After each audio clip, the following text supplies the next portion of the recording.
யார் தெய்வம்?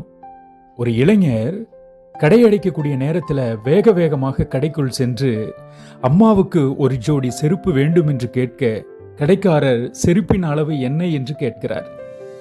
இளைஞர், இதுவரை என் அம்மா செருப்பு அணிந்ததில்லை, அம்மாவின் பாதத்தை வரைந்து எடுத்து வந்திருக்கிறேன் என்று ஒரு தாளை எடுத்து காட்டினார். கடைக்காரர் திகைத்து விட்டார். அம்மா என்ன செய்கிறார் என்று கேட்டார்.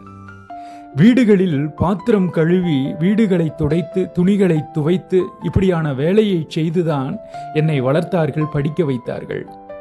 படித்து முடித்து நான் வேலைக்கு சென்று இன்றைக்கு முதல் சம்பளத்தை பெற்று வந்திருக்கிறேன். உனக்கு எவ்வளவு சம்பளம்? 20,000 ரூபாய். ரூம் வாடகை, சாப்பாடு மற்ற செலவு போக கொஞ்சம் மிச்சமாகும். அம்மாவை இனிமேல் வேலைக்கு போக விடாமல் பார்த்து கொள்ள வேண்டும் என்கிற எண்ணத்தோடு நான் வந்திருக்கிறேன். அருமை. சரி, நீங்கள் விலை அதிகமாக இருக்கக்கூடிய செருப்பை எடுத்திருக்கிறீர்களே, பரவாயில்லை, இது அம்மாவுக்கு நன்றாக இருக்கும். அதான். பணத்தை கொடுத்துவிட்டு இளைஞர் கிளம்புகிற போது இன்னொரு ஜோடி செருப்பை எடுத்து கொடுத்த கடைக்காரர், உன்னுடைய அண்ணனாக நான் இதை கொடுத்தேன் என்று இந்த செருப்பையும் கொடு என்று சொல்லியிருக்கிறார். கொடுத்தவர் அம்மா பெயர் என்னவென்று கேட்க லட்சுமி என்று இளைஞர் சொன்னார். லட்சுமியா?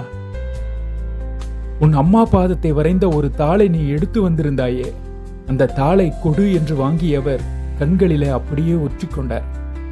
அந்த தாளை எடுத்து சென்று கடையின் பூஜை அறையில் வைத்து மகனுக்காக தன் வாழ்க்கையை கொடுத்த அதிர்ஷ்டலட்சுமியின் பாதச்சுவடுகள், இதனை வைத்து வழிபட்டால் நமக்கு வியாபாரம் நன்கு நடக்கும் என்று கடைக்காரர் தன் மகனிடம் சொன்னார்.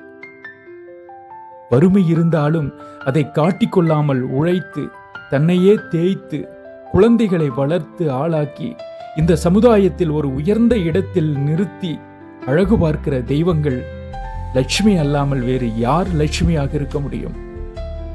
நல்ல மகனுக்கு, நல்ல மகளுக்கு தாயின் திருவடி, தந்தையின் காலடியே கோயில்.